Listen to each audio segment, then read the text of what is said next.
Hello and welcome to the Addicts Anonymous podcast. I'm your host, Jamar. Today's episode 132. We have Vince M. on the line with us, and we're going to be discussing, I guess, prescription medications would be the best words to talk about what we're going to be discussing today.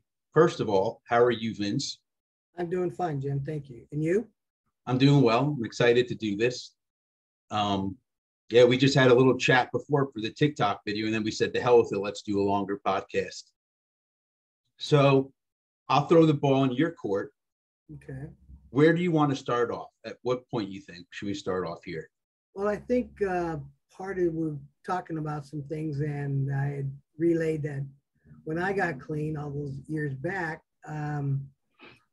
people that were using medication were ostracized by a lot of people. Yeah. And I guess on my groups that I go into and sites, and I still see that sometimes that theme still carries over. And I've got to admit, I didn't understand about medication. So about 10 years, I got some information, I got some more schooling, and it started to change my mind that, you know, something's necessary, it's necessary. The thing that when I started working in the field. So you were originally anti-medication? Well, I didn't understand, because to me, when I got clean back in 1988, so let's just throw that out there. It was about, you know, if you're not totally clean, you're loaded. And that'd be like saying you can't take your heart medication. Now, they were talking about anything that was mood or mind altering. And, you know, heart medication doesn't fit into that category, but they were so dogma in their terminology and their stances that I saw it drive a lot of people from the rooms. Didn't give them an opportunity because they always felt less than. So my thinking, and that only came around through education. And so, but when I see it on the sites today, you know, with the younger generation still buying into some of this, medication is necessary for some people. As long as it's used, prescribed, and not abused, there is nothing wrong with it. I was just here to talk about this because I don't want you to feel bad. I don't want you to have to listen to somebody that frankly doesn't know what they're talking about.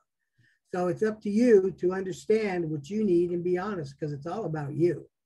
It's not about the other person in the group. It's not about, you know, you have to decide, do I need this medication and do I use it as prescribed?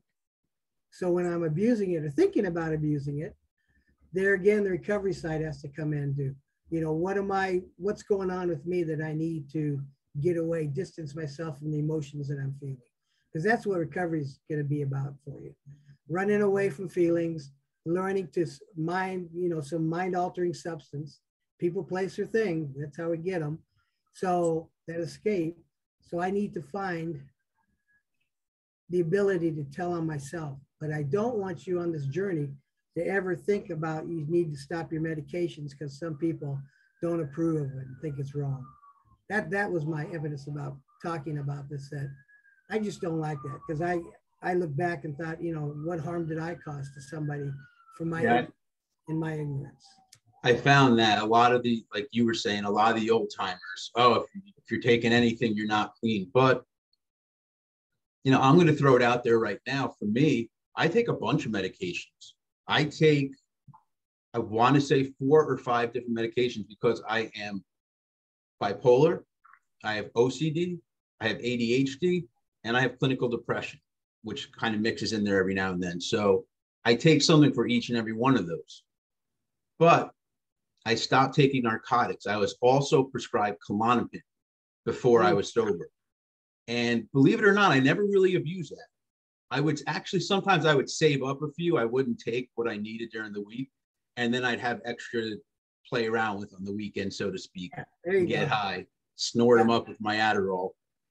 But yeah, I mean, I take these medications as prescribed by a doctor. I no longer take narcotics. But if you were to talk to a lot of guys in NA and AA, they tell me I'm not sober. Yep. And my number one thing I would say to any of them is, where's your medical degree? Yeah, where'd you go to school? Yeah. Which school did you go to? Where do you practice? What's your specialty? And then you can tell me about my choices as far as having to take medication. My life is better with it. End of story. Period. Dot. The end. Nobody knows what it's like unless you have it. Nobody knows what it feels like to be bipolar and have OCD and have ADHD. They don't know what that feels like and how out of control your life could start to spiral simply because you're not taking care of that specific thing. You know, some people, they just need the medication. You can't go around it. And if it improves the quality of your life, you start going to work, you don't call out anymore. You're doing everything right. You're going to school, whatever it is. Who the hell is anybody in a group room like AA or NA to tell you shouldn't be taking that? Like I said, I mean, these guys talk like they're doctors, like they know everything. Yeah. And it also stems even to that family members. I've had it where family members didn't, and what it came down to is they didn't want to be reminded that there were the other issues that you had. They thought it was all about just your drinking or using. That's going to clear up everything. Well, that's not the reality, because a lot of times we self-medicate in whatever arena we can. If I'm not taking medication, I'm going to get drunk because it's going to change things. It's going to move, just change the perception. And that's all we're actually looking for, is to change the mindset that we're in, because it's not fulfilling to us. But there again, if someone needs medication, you take your medication and then you work your recovery. So you not only maintain your regimen of correct medication, but you also learn about that stuff about what recovery is all about, that freedom from self. Because if I take my medication, but I'm still trapped in here, friends of mine, they stopped taking their medication because they didn't like the contradiction they got. Okay, my head's clear of doing these other things, but I really hate myself inside. So there's that fine line. Just don't think medication is going to solve the whole problem. And absolutely not. It's a combination. You have to.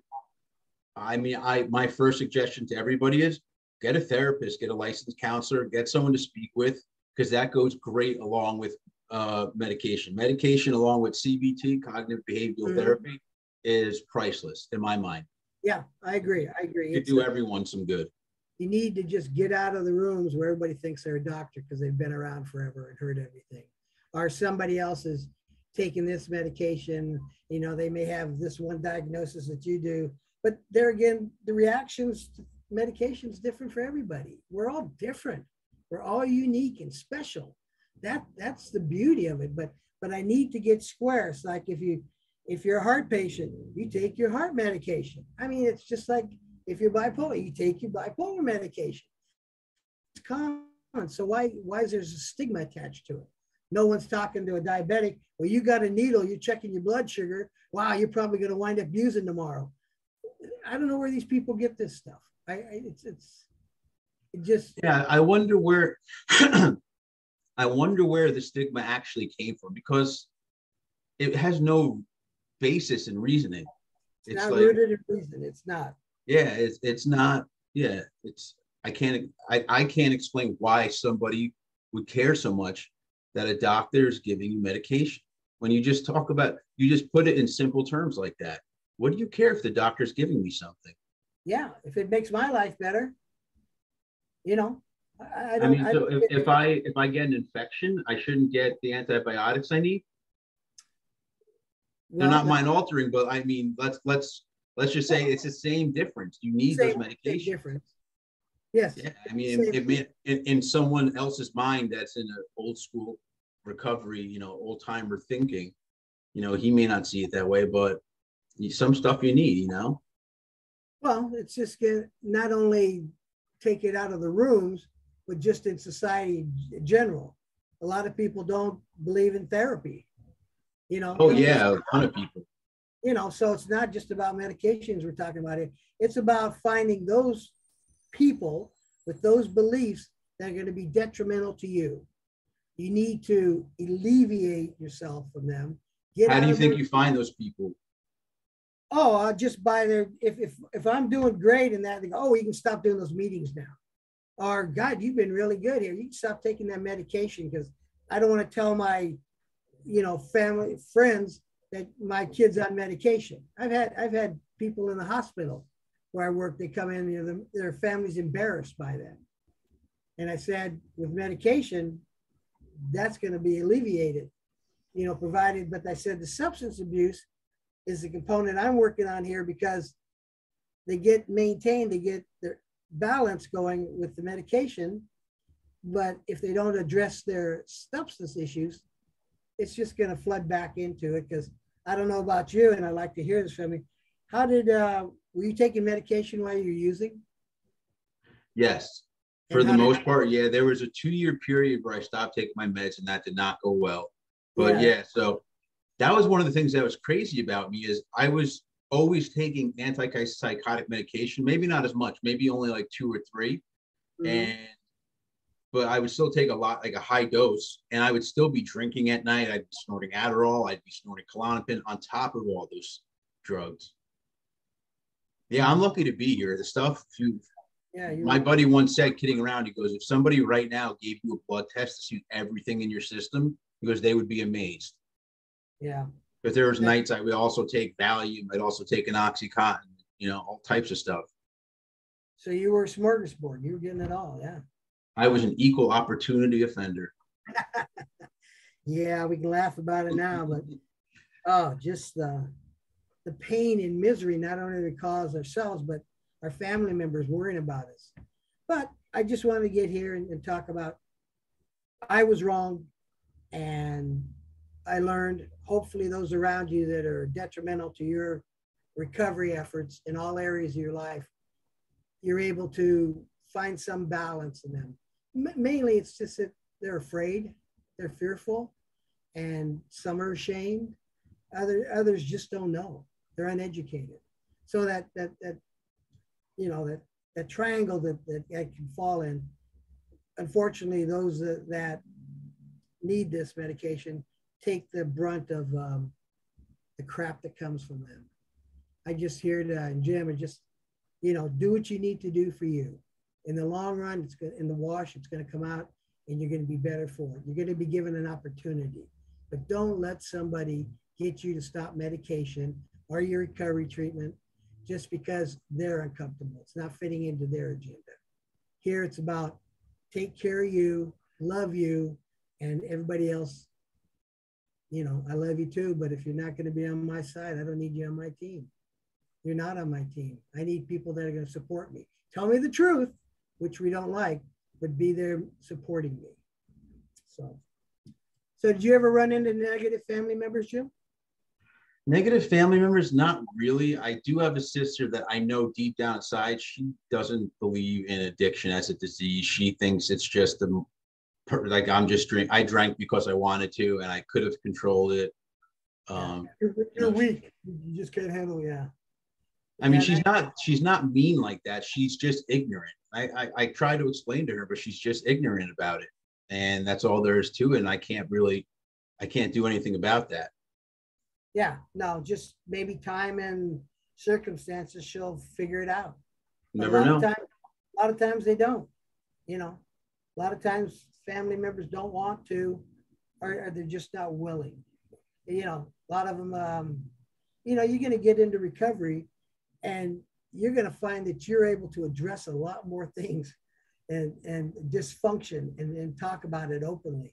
And that's the beauty of it. That's the point of having your medications, that you have a stable existence that you could build upon. Yep. If I'm always, vacillating and, episodic here and there, going around, and that's not anything you're going to be able to build upon. But Jim's a perfect example. Someone who's built, somebody that I'm proud to know. And, thank you. Yeah, well, it's true. And now that you're telling me more and more, I'm even more proud of you. You're just gonna do so many people so much help, because there's still so many people out there that want to do us harm, that we're just no good. We're evil. We're all those things that, quote, the normies believe in us. They're getting more and more educated. Unfortunately, as more and more of their peers, but people's first reaction into the world of people like us is that it's negative. I don't know if anybody goes, God, I want my son and daughter to be an addict. Yeah, exactly. That's not happening. No, maybe later on, my folks would never say I'm in recovery, but they're proud of me because they're again acknowledging that what I'd become, the words out of their mouth was not our fault. It wasn't their fault. And I never said it was, and as I learned more and more, I can understand their resistance and their stuff. And I'm sorry that I put them through all that, but I needed to take care of Vince. And as I took care of Vince, I became a better person, not only to me, but to all those around me.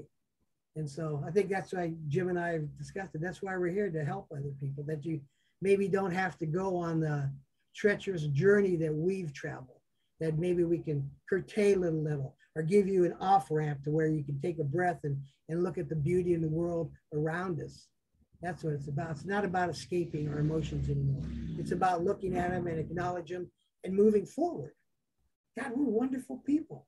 We really are. We're wonderful, giving people.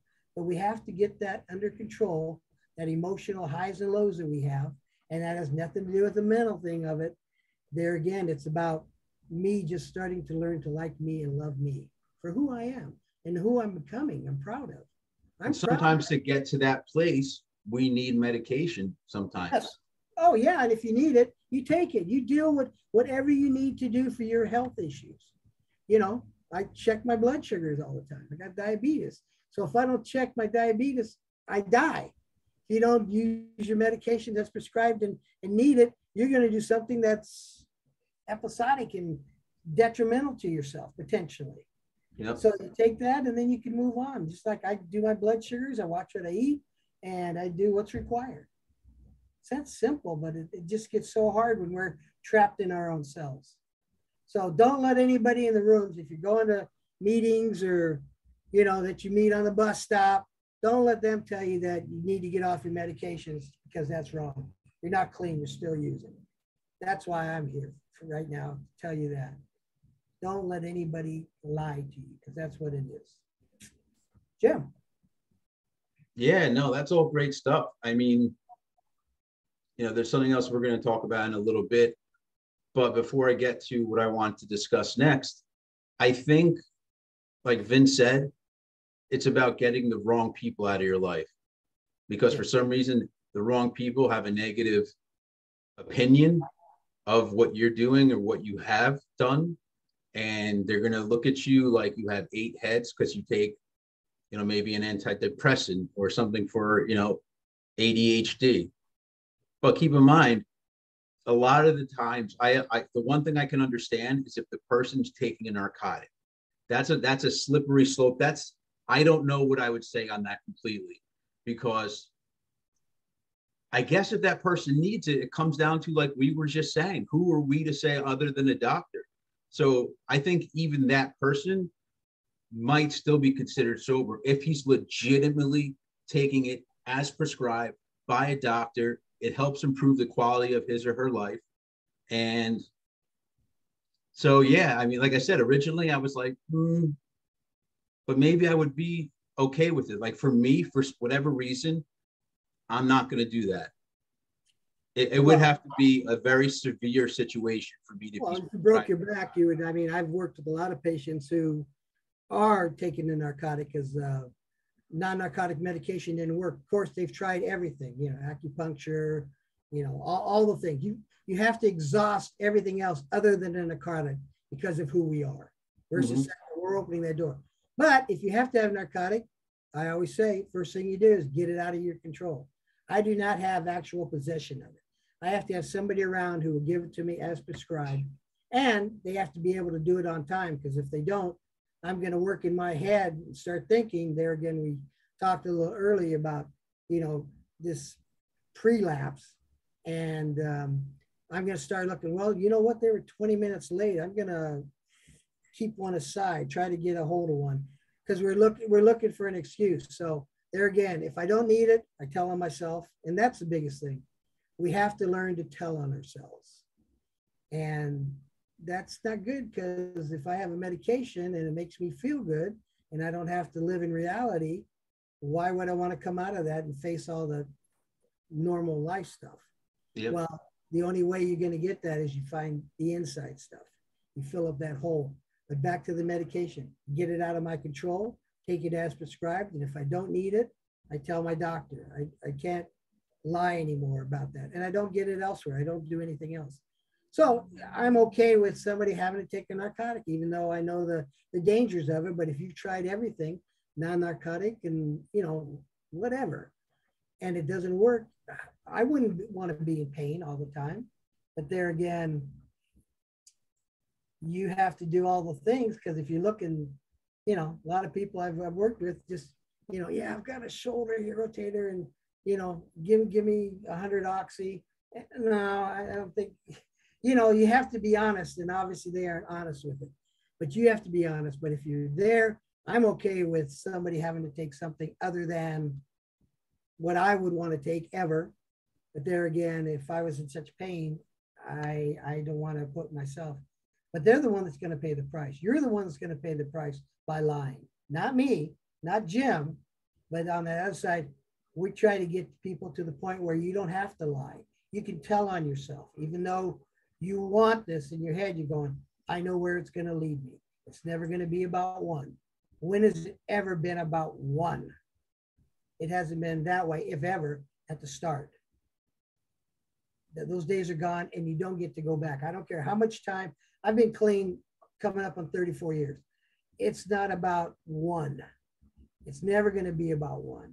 So I don't even start, because I know what the result's going to be. And I care enough about myself to not even play the game. Why play a game you can't win? I'm not stupid. Addiction is not having me believe Vince does not deserve a good life. The lie's dead. Addiction doesn't work for me. It means death. Using for me means death. So there again, you deserve so much more. Just don't let addiction or people lie to you. Take care of you. Be honest, like Jim. Honest with what's going on. Whether you like him or not, he's going to take care of Jim to move forward. Yeah. It's that simple, people. So, Jim, what else you want to talk about? So I think the next thing that we should talk about, that's prescription based, and it's really, people are going to be on one side of the fence or the other with this, maybe some in the middle. It could be controversial, but let's talk about methadone and Suboxone, because those are prescribed as well, correct? They are. So yes, they are. And so those are another big thing that is in the addiction community that people are split on. Well, the hospital I worked at was a test site for Suboxone. So were there clinical trials going on there? Basically, we were the first ones where the doctors were getting DEA certified, the schooling, so they could prescribe it. Of course, you got to remember, these doctors worked in the addiction field, but they weren't addicts, so they didn't understand they knew manipulation and, you know, outright and all that, but they really didn't understand. And I hate to say this, but it was more about money, because the sooner they signed up, they got the right scripts and made a lot of money. It was expensive. So the people that I worked with, is bottom line, it does a lot of people a lot of good, and it's better than the alternative. But there again, I have to look to taper down. It's about tapering down to nothing. You know, I'll be on my sites and, yeah, I've been on Suboxone for 5 years, and, you know, I'm doing, you know, 50 milligrams now, I'm tapering down to 10 and it's tough. The people that I know, those that were in need of it at the time, telling me they were still getting high, even though it wasn't a heroin high. It wasn't that. It wasn't what they got, but it was still causing chaos in their life. And that's what I'm talking about. Anything you're doing or putting in your body that's causing ultimate chaos, that's what we need to address. So I'm for it, but there again, limited time. It's necessary. You know, just like everybody should have some Narcan in their house for who knows falls out on the street. You know, it can help somebody. I mean, it's a deadly world out there for those that, you know, are young and are using. it's not a fun time. You No, know, the not game at is all. different. Game is different for you guys. So it's yeah, Suboxone, methadone. I'm not a big component of the methadone because I've seen that. But if you need it and it works for you, but the result has to be I taper down. This isn't, you know, I worked at a place that, you know, people come in 5 in the morning and get the methadone before they go to work. What kind of negative things did you see with the methadone?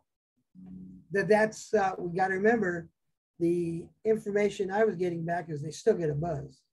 They still Do get they the, really? oh yeah, that's the ones that I worked with. They said, yeah, it's not the same as using, but I still get. It'd be like I get a buzz when I get a head cold, or you know, my head's just kind of floaty, you know, clouded with snot in it, and I Hmm. get kind of that's kind of the drug thing. It's just, you know, you're not in reality. You're kind of just in a cloud. So they would say that, but it still allowed them to function, go that, pay their money.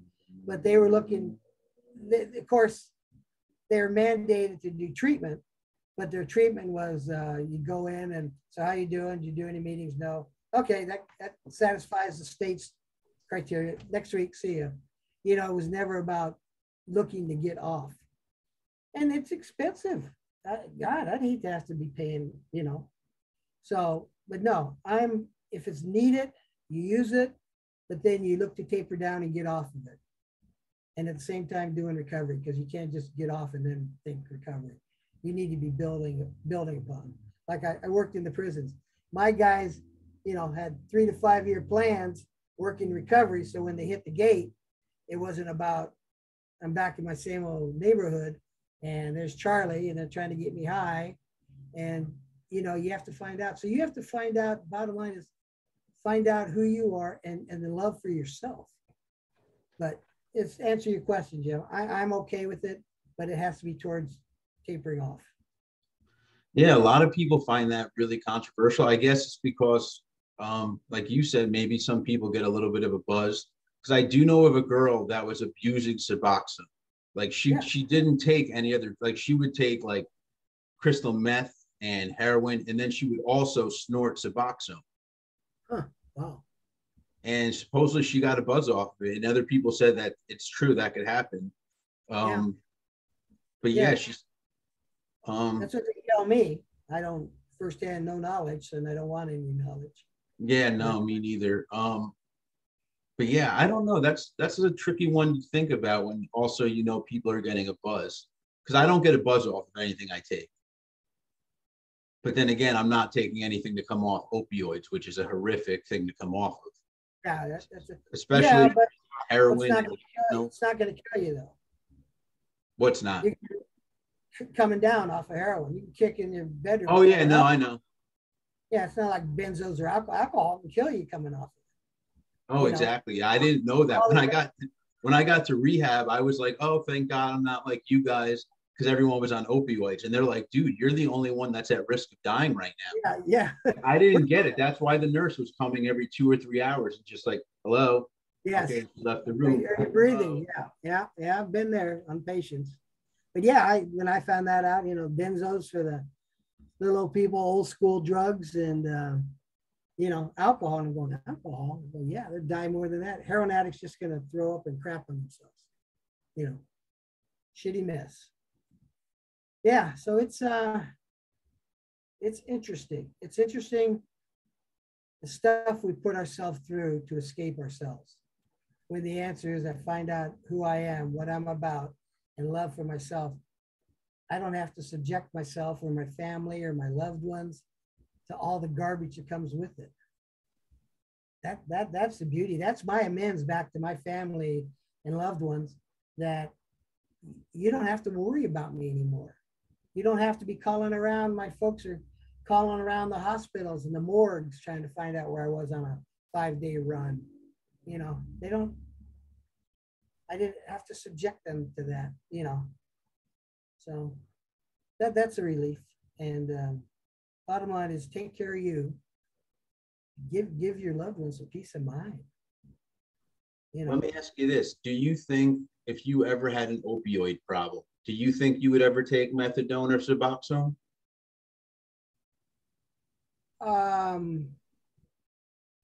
Knowing what I know, no. Um, no, I wouldn't, because I know the detox is short and simple, and I know it's about recovery. It isn't about staying on methadone and tapering down. And I'm not going to get up at 5 o'clock in the morning to go get my, you know. You're too lazy to do it.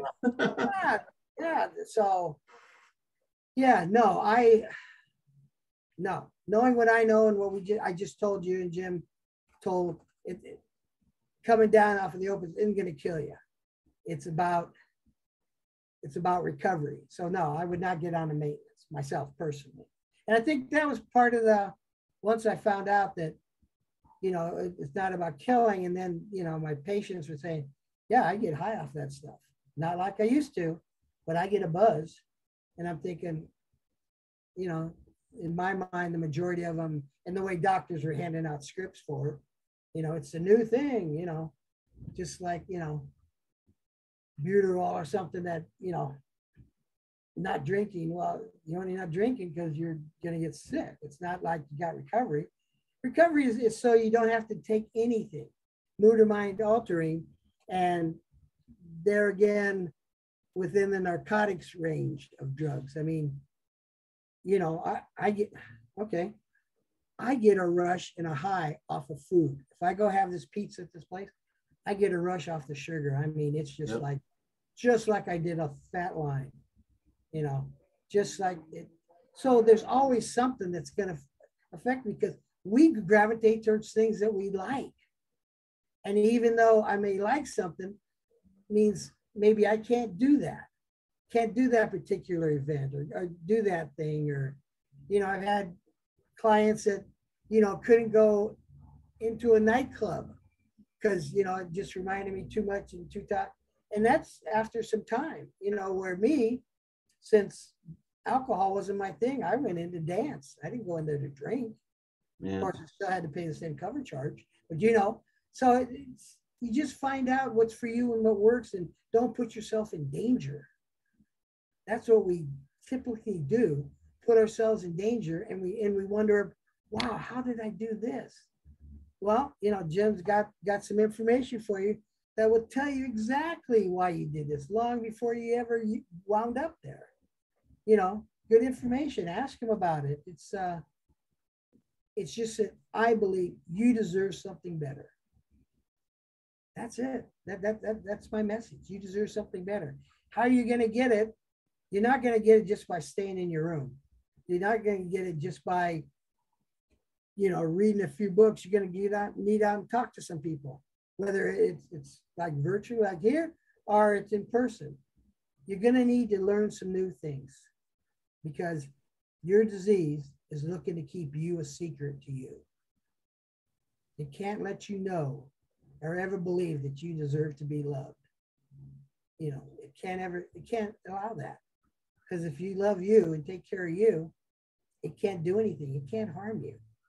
So you have to just decide, find what you need for you, but believe you deserve something different than the chaos, the pain and misery and the self-loathing that addiction offers and will manifest inside of you and onto you somehow, because it has to keep you removed from self-love and something greater than you that loves you unconditionally. Absolutely. That's my spiel. Just wish them lots of love. In case no one told you today, Jim and I love you, man. That's why Absolutely. That's why we're here. Love each and every one of you watching. Okay. Yeah, I mean, I think that's about it as far as what we were talking about. I think at the end of the day, for me at least, I guess this will be my closing statement, then Vince, you can make yours.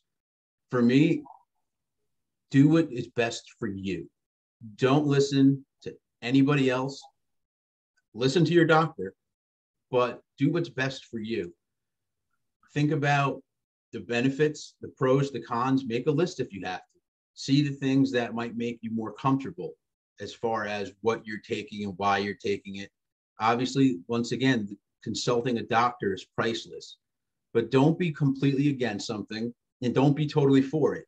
Do the research, do some reading, find out some information, gain some knowledge as far as the way things work, see what people have done before you, see what people are planning to do as far as maybe there's future treatments that are coming out and becoming available, which is always new types of treatment coming out as far as cognitive behavioral therapy. There's always different subcategories of that.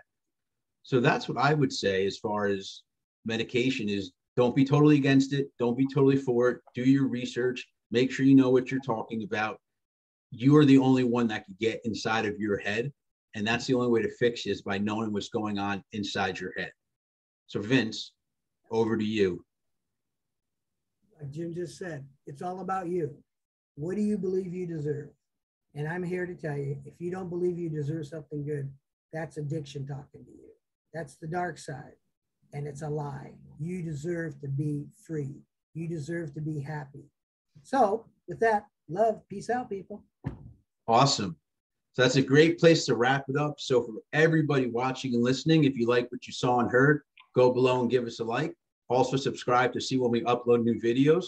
You can also check us out at www.addicts-anonymous.com. There you'll find plenty of resources, as well as an improved literature tab where we have a ton of articles available.